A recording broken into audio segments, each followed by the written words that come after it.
Hi, my name is Disha Oberoi, and I am with Praatibh and Aswin on Just Baatein. I'm a fool for your love.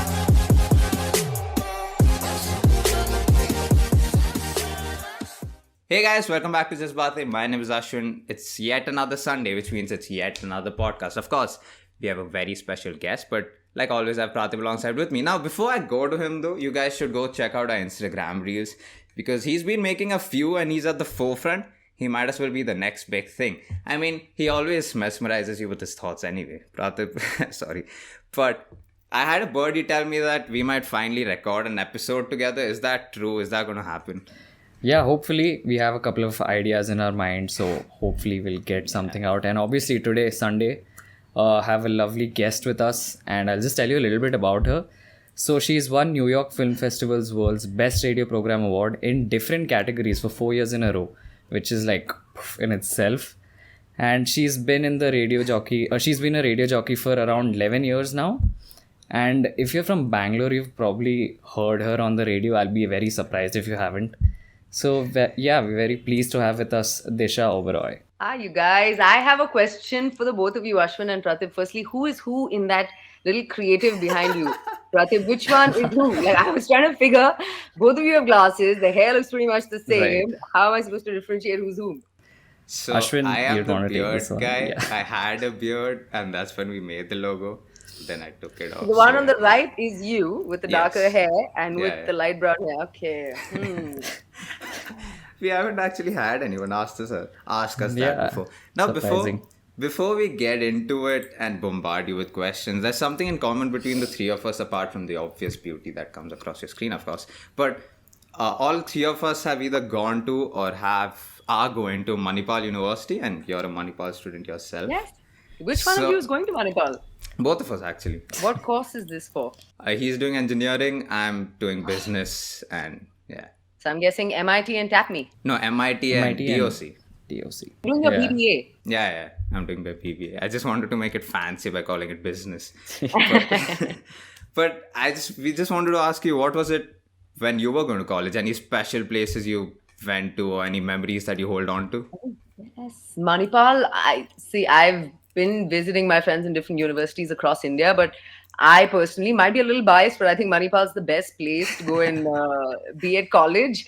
It's a tiny place. I think it's about 5 or 7 kilometers in square radius, the entire place, and it's only a student township. You have people from more than 50 countries studying more than 50 courses, and you guys dine at the same place. There's this Yeah. beautiful sports complex that's come up in Manipal now, which wasn't there when we were there. So I'm a little jealous about that because I went to Manipal recently to visit my college and I saw this amazing center. It's called the Marina Sports Center, if I'm not Yes. wrong. And they've Yeah, got yeah. foosball and they have a terrace swimming pool and they've got everything, badminton, a gym.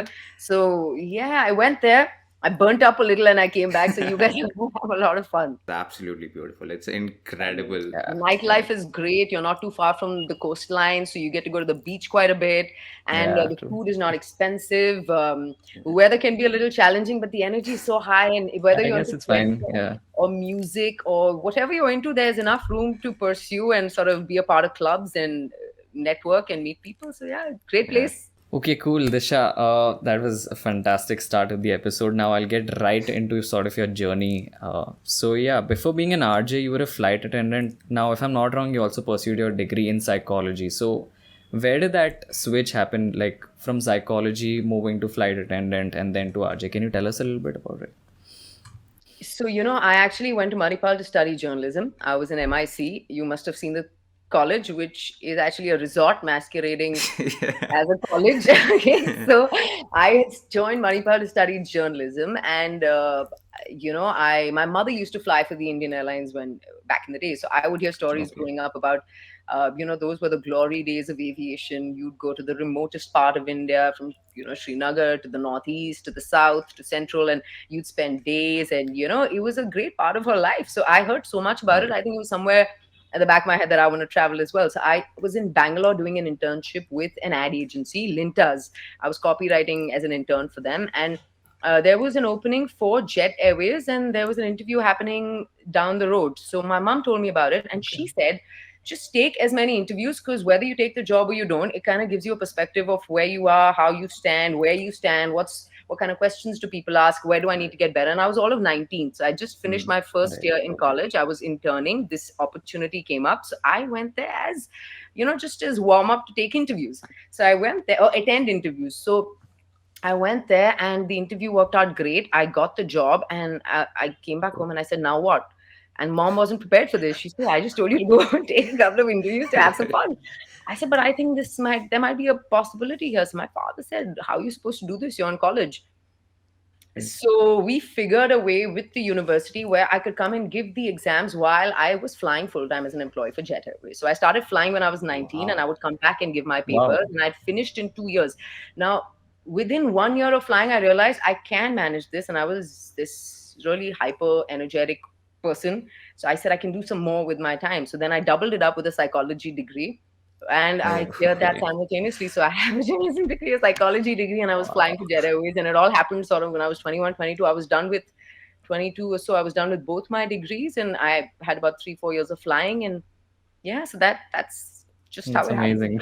Yeah, that is amazing. That's so much for a 19-year-old. I mean, I don't do half Too of that. much energy. I didn't know where to put it. So I think I just kind of split it across things. Fair. I mean, as long as it's productive, it's fair.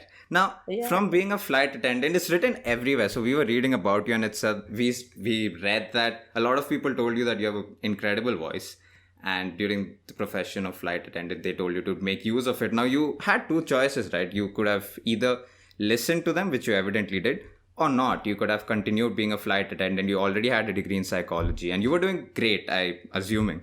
So, what was it that in you, what made you take that decision that let's do something with my voice and let's explore the field of RJ, and how did you get into that?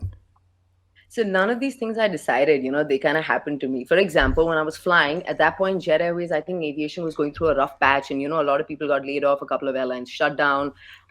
Jet was laying people off, and they laid off a bunch of people. And thankfully, I didn't get laid off at that point. But they also gave a lot of crew option that, hey, you can take a 6 month break if you want and come back. It'll save them Right. revenue as well. And people wanted to pursue, say, education or hobbies. You could go do that if you're not uh, absolutely reliant on this salary. And if you've saved enough, you could go pursue something, and your job is still there, so you can come back in Mm-hmm. 6 months. I jumped on this opportunity. I said, great, let me do this. And 6 months, I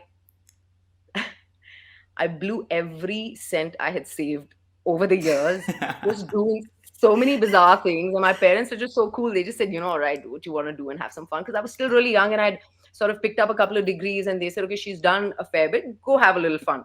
So I got my scuba diving license. So I'm a rescue diver, certified diver with PADI. I got my paragliding license. I tried my hand at Spanish. I wanted to learn an Indian Oh martial my art. So I tried my god. hand at Lumbum. I did a lot of little things. And amongst those many little things that I did, I was supposed to take a holiday to New Zealand because I love adventure sport, and New Zealand is the adventure sport capital Right. of the world. For some reason, I couldn't make that trip happen, so I used that time instead, and I had, I think, 2 weeks left to rejoin Jet Airways, and I was wondering what to do with my time. Then I remembered that when I used to fly, we used to have those manual announcements. We didn't have the machine sort of Right. announcing it. So we had to make the announcement. So I would invariably be picked to make the announcement for the flight in Hindi and English because both the languages were okay. So I remember, and I said, maybe I should do something with my voice. Now, for 2 weeks to have some fun again, I was just out there to have a good time and have some fun and learn something. So Right. somebody told me there's a radio station in the area, and Mm-hmm. this was sheer lazy. I went to the closest radio station. I said, listen, can I do some ads for my voices and stuff? They're like, listen, we have in-house people to do that, but if you'd like to join radio, there's a course for 3 days which a Mm-hmm. former radio jockey is hosting. 3 or 5 days, you can join that course. So I met the man. The course was starting the next day. Luckily for me, I joined the course. By the time the course got over, there was an opening in an English radio channel, which was a little far from my house, and I hadn't explored it. So he told me, why don't you go give it a shot? And I had another week to go, and I said, cool. I went, gave my interview. They said, join us. And then I looked at my parents, and I'm like, now what? Oh my So god. it literally happened like that. So then they said, my father actually sat me down and said, look, you're making a lot more money flying. These guys are paying you half of what you're earning. So are you going to be able to mentally get used to that kind of a change in lifestyle? Now, see, it's very easy when your parents don't need you to financially support them. Otherwise, these things can get very difficult. People tell me, "Oh, how brave and all." I said, "Yo, it was not hard at all. There are people who have to." When I was flying, there were people who were studying with home loans and they were working to support Right. families. So it gets very difficult for them, and they are honestly the tough cookies here. I had no stress because my parents, all they told me was, "You take care of yourself and don't come and irritate us." So all I had to do was take care of myself. If I more people were relied on me, then I'd have to change my ways or not do certain things that I chose to do. So despite the money cut, I took it up. And my dad again reminded me, he said, "Listen, it's a public job. If you're good, everyone's gonna love you. If you're shit, everyone's gonna hate on you. Right. So you gotta be sure you're okay with being that out there." And this was like years ago, right? So I was just young and just high on energy, and I said, "Yeah, yeah, yeah, we figure it out," and all that. I didn't overanalyze anything, and I jumped into it, and it was great. Yeah, in 2 years, I got. In a year, I think they corrected my salary, saying, "We're not paying you according to market standards." So that correction happened in a year. That was okay. And one more year in, I was hosting, I think, a radio awards show somewhere, and the CEO of my current company was present. So she kind of put in a word and asked me if I'd like to move to Bangalore because there was a new channel being launched. And again, I looked at my parents and I said, "Now what?" And they said, "Go have fun, do it if you're sure you can handle it." I said, "Yeah, it should be okay." And so I came to Bangalore, and it's been great, yeah, since. I mean, Oh, I still think you're a tough cookie because you had to make those decisions and you went with it. It could have been so easy to not go through with it and But it would have been be. yeah. so boring. Yeah, So exactly. But that's what makes you tough, right? The fact that you did go through with it. Yeah. I mean, that, I guess, not having so much pressure on you and financially more than anything else makes it easy. But if you right. know Probably, you yeah. got to take care of your parents, you won't take a job that's half of half your salary. Yeah. You Yeah. say, True. "No, for my family, this doesn't make sense." So I think I was given some leeway to have some fun and Fair. Yeah. be adventurous. Yeah, like before my next question, can I just say this is like a real life ZNMD kind of moment because you've done literally everything from everywhere, and yeah, dude, like it's amazing. Some people say that you have no clarity, and then I'm like, "Yo, life is a buffet. You gotta have a little bit of everything." So. Yeah. It's amazing your journey. And so, okay, so my next question is going to be around sort of radio jockeying and everything because radio is a medium where voice is primary, voice is the only thing. So, what was that experience like, and how did you sort of prepare yourself initially and also now? What are some things that you do to ensure that your voice impacts people? There are lots of amazing radio jockeys who don't have necessarily the best voice or classic baritone for a man or classic nightingale kind of voice for a woman. Right. You have a lot of very successful podcasters, presenters, voices. The quality of the voice might not be good, but what they're using their voice for is pretty amazing. Now, Right. I think you can't fake it too much beyond a point. See, with podcasts, you guys come once a week. With radio, it's every day, right? So it's Yeah. 4 hours every day, Monday to Saturday, week on week, month on month, year on year. You can't fake it beyond a point. You cannot. You will be caught in your moods, in your style, in what you're trying to say, an accent if you're trying to put one on, a language if you're not comfortable in, but you try to speak on it. So couple of things, actually the most important thing which I was told was just keep your mood good. It shows, it reflects. If you're in a happy mood, your voice has a bit of a bounce and a bit of a luster to it. And if Yeah. you're sad, no matter how much you speak, there's this one underlying tone of, you can make how the person sounds sad, something's not there, there's no spark in the voice. So I think one's got to take care of his or her mood and make sure you're in a good mood when you're entering the studio or turning on the mic, and the rest should follow. You won't feel great every day, so you gotta find a way around it. And everyone has their own hacks. Some people meditate, some people down 2 shots of coffee, some listen to really exciting music, their favorite songs, or an album that they're hooked onto. So I genuinely feel if you're in the space of voice, uh, your voice is all you got. People are imagining you through your voice, listening to your moods, your ers, your ums, your giggle, your chuckle, Right. your little scoffing. Everything comes through on that condenser mic. So just be in a good mood and relax. Speak the language that you're comfortable in. People shouldn't be pressured. If you don't know a particular language, do not force yourself. There are a lot of very good youngsters who come in and they want to try and speak in either English or in Hindi, but that's not their preferred language. They're so nervous about the words that their thoughts are getting muddled up and they're not Right. having fun. So, and the minute they switch, and so if I catch them, I'm like, "What language do you speak at home?" And they switch their language. I'm like, "Just speak in the language you like." The whole piece sounds fabulous. So speak the language you like, be in a good mood, and have fun. That's it. That's so great, but this Don't is also overcomplicate anything. Yeah, you don't overcomplicate it. If the fact that you made it to radio is that you can speak. There's no right. question about that. Yeah. The only thing that hampers it is your mood and the choice of language. Mhm. Of course, a little bit of research that is imperative before your show. If I'm going to be picking a topic like cricket, I need to have the stats and the numbers in front of Right. me because I can't make numbers up. So that's just authenticity and credibility of you as a professional.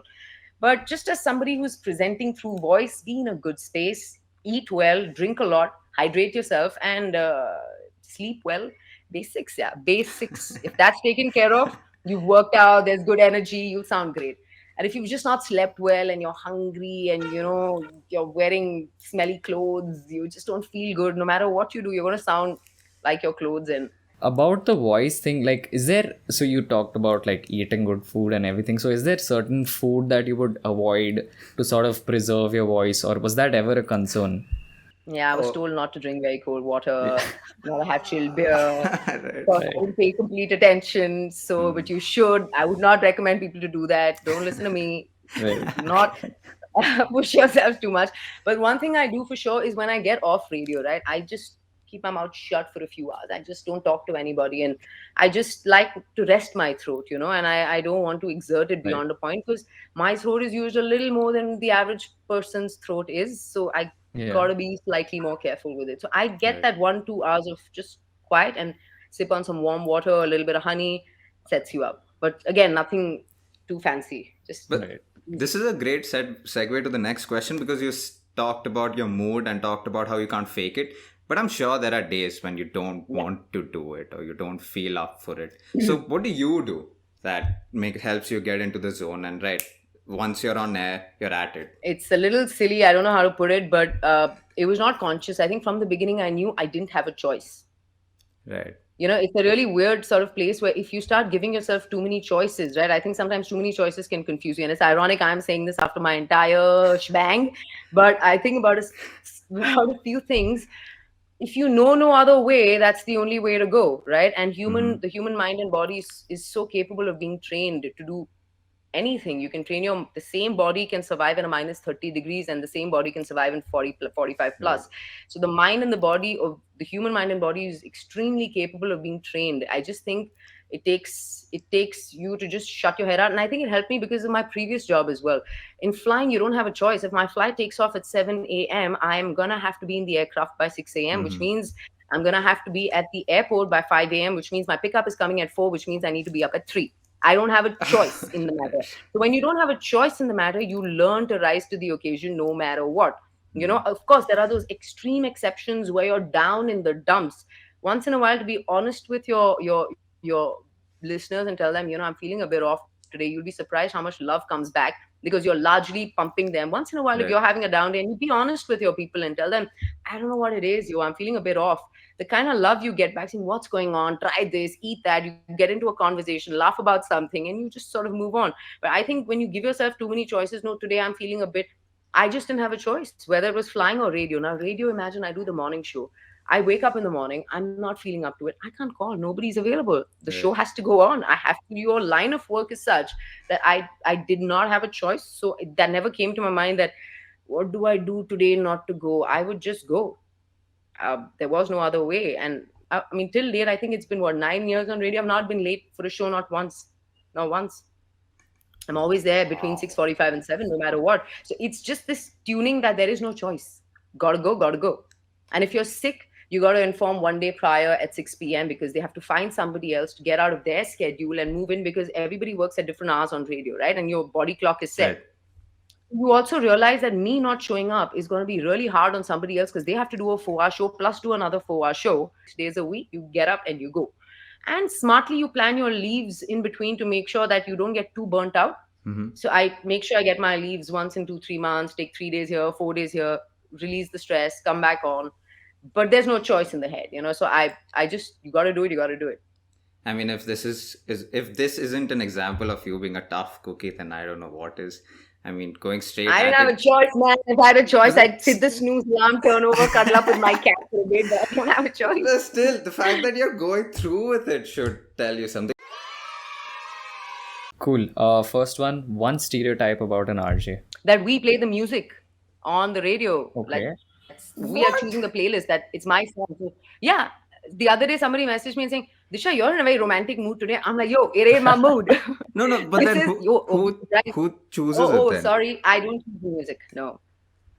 Oh my god. Oh man, it's radio's best kept secret. I shouldn't have probably told you guys. I'm sorry. No, but what about like these requests and everything that you get?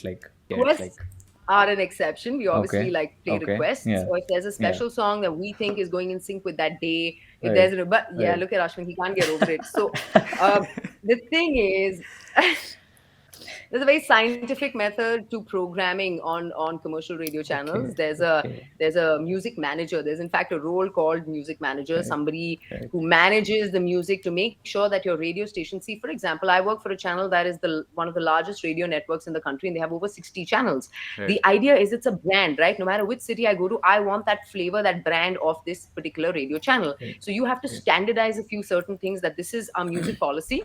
We play, because music is vast. There's genres, there are eras, Yeah. there are Yeah. singers, there are Bollywood films, there's independent music, so much, right? So you got to find, every radio channel is branding itself, it's positioning itself. So there are some channels that play you retro music. Right. There are some that play you new music.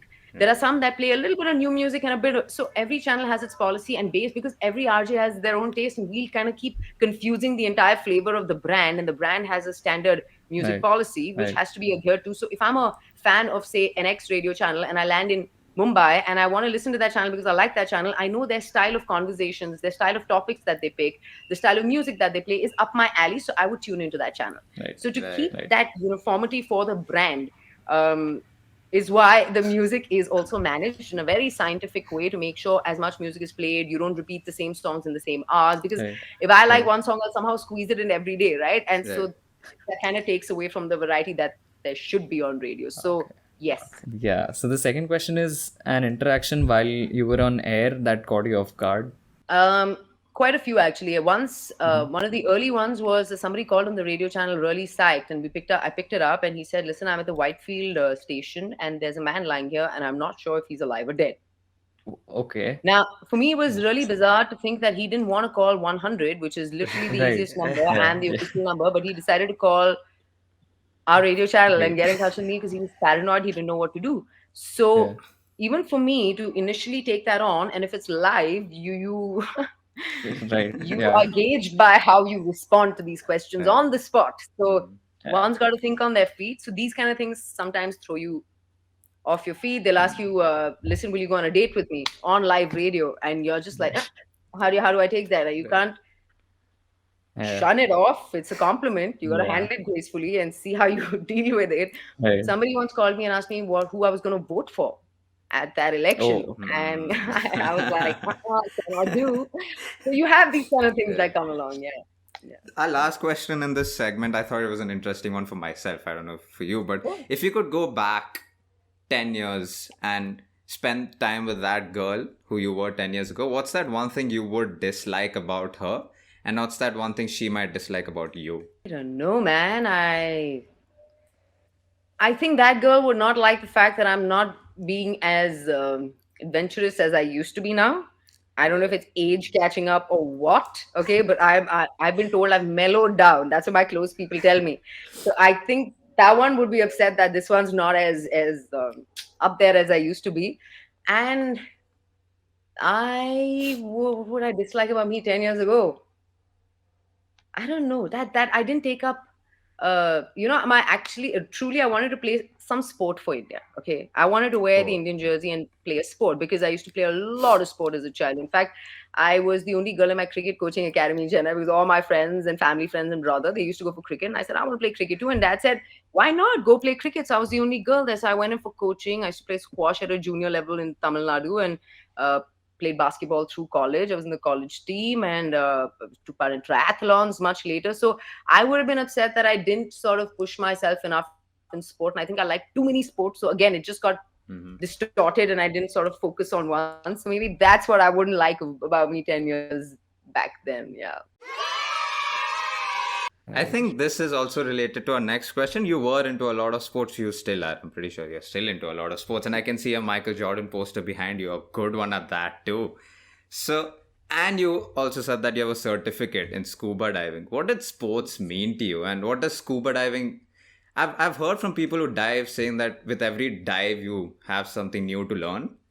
So what does sports mean to you? And yeah, why diving? I'm sure it's an adventure sport and you liked a lot of adventure, but yeah, with every dive, what does that mean to you? Sport, I think I come from a family that played a lot of sport. My father played cricket, he played TT. My mom used to play TT. At home on trips we'd play sport. But I think I was damn good at it because I used to enjoy being out there and expressing through like emotions physically and otherwise. And I genuinely believe no book in the world can teach you what playing a sport can. Right. No book in the world can teach you. You can read about it, you can overanalyze it, you can psychoanalyze it, but if you really want to know what that is and what they're talking about, you got to go there. And there's no book in the world that can truly teach you that. And sport is the only thing that's I feel like it's one of the only things that's absolutely fair. You either win or you lose. There's no ambiguity. And no matter how opposite your opinions in life are, the only thing that unites a country or a group of people or lets you on fair play that you win or you lose, and there's no kinky cuckoo and crying about it and being sportsmanship teaches you how to physically get it in your face, get up and still shake hands with the person. That's a lot Right. in a world that is so fragile today, so fragile the world is today. You say something, you do something, people get offended, people are hurt, people are upset. Sport just gets all that out of the way and tells you, yo, step it up. That's just the way it is. And I think sports should be made mandatory for everybody at some Yeah. stage, not just hobbying where you're eating snacks on the side while you just go sit around for a bit. Like, you got to play competitive Yeah. sport. You should be in sport. And I would in fact go one step further. Might not be most well received as an opinion, but I think physical sport where you are physically in contact sport, if not combat, at least contact sport should be encouraged, so that people get used to being physically. It's a tough world. All right, you gotta learn early in life, and the best way to learn is sport. Whether it is football, contact, get up, you can't cheat, you gotta still play fair, get your temperament in place, and go shake hands with the person, whether you like him or you don't like him, but because they were better on that day. It teaches you Hmm. just skills in life that are so important, and to deal with people in bad situations. So sport is absolutely imperative. Scuba, I love swimming. I absolutely love swimming. I'm a water baby, and I think I was really curious about what's there, what's in there. So I decided to go scuba diving, and that's just how it happened. And diving is beautiful. It's so calming. It's just you, and you can't hear a thing. It's such a noisy country we live in. The decibel levels in India are so high. We're all partially deaf. We don't know it. We're all partially deaf. And when you're Yeah. underwater, it's this is so cool.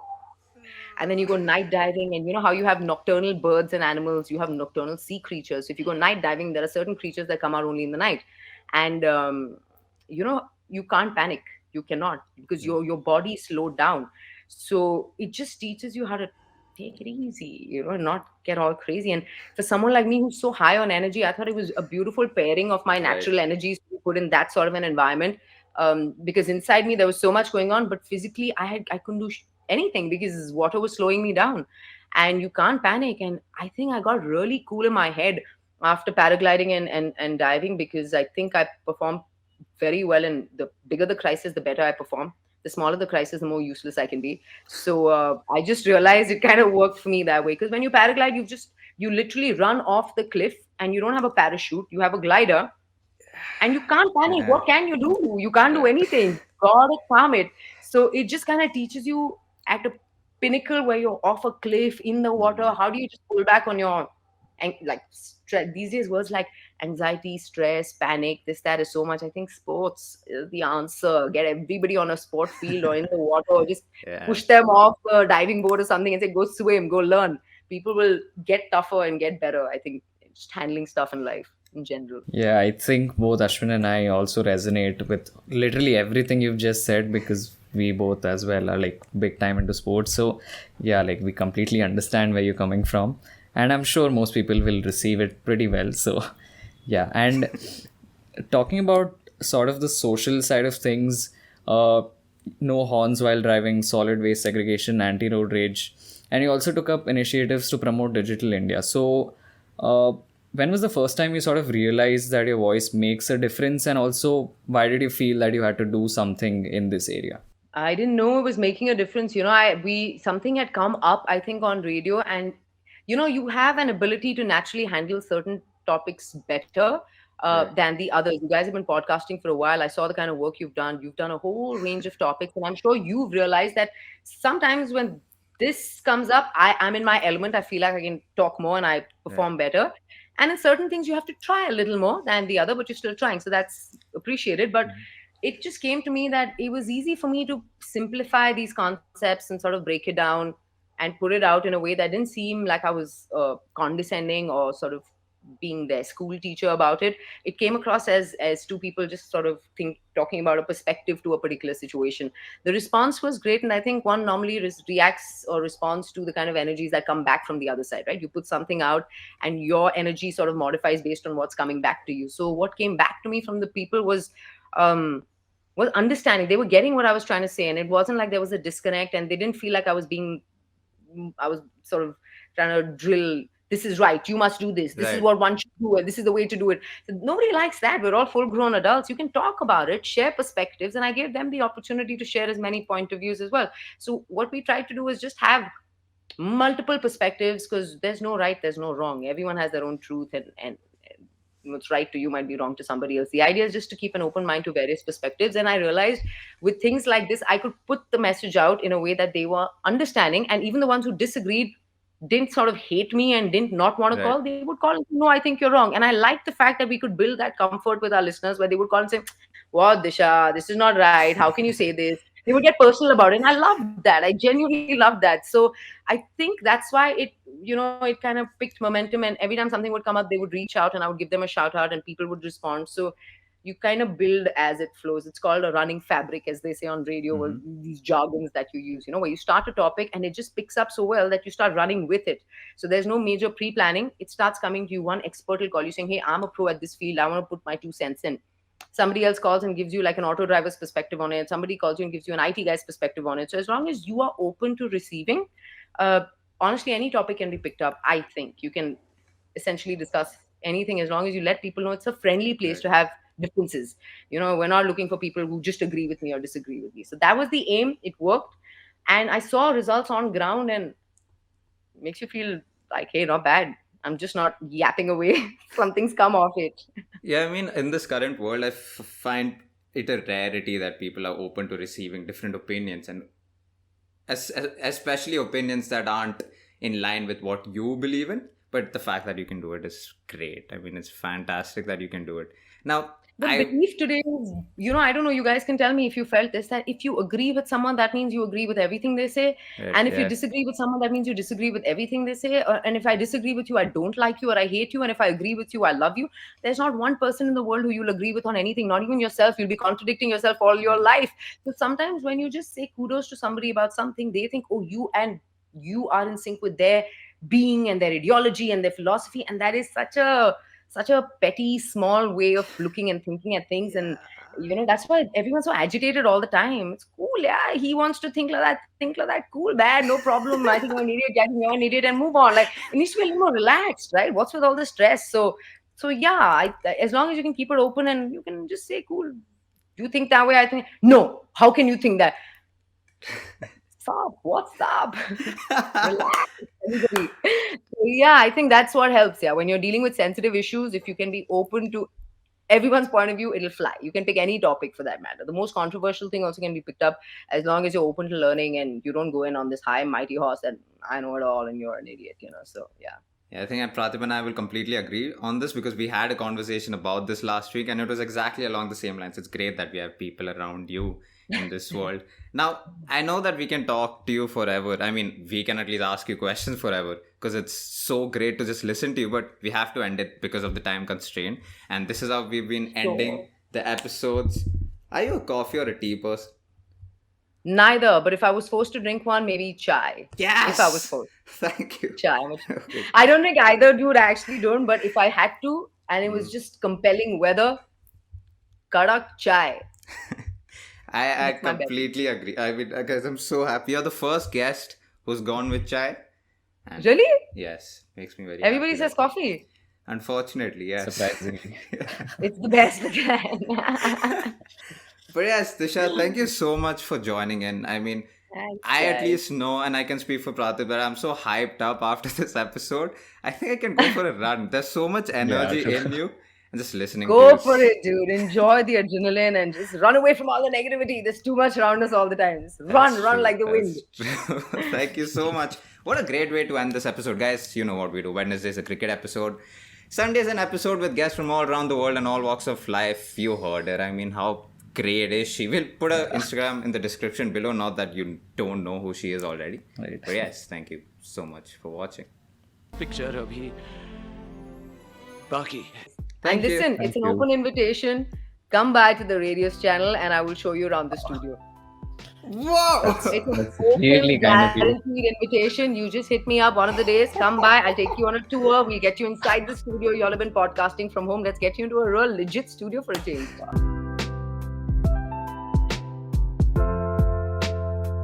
Yo, thanks for tuning into the latest episode of Just Baatein. We hope you enjoyed it and that it left you inspired. Thanks for all your support, and maybe you could support us just a little more by maybe going to our Instagram and Twitter and giving us a follow there. And also you can listen to us on all podcasting platforms, right from Spotify to Apple Podcasts to Google Podcasts. Cheers.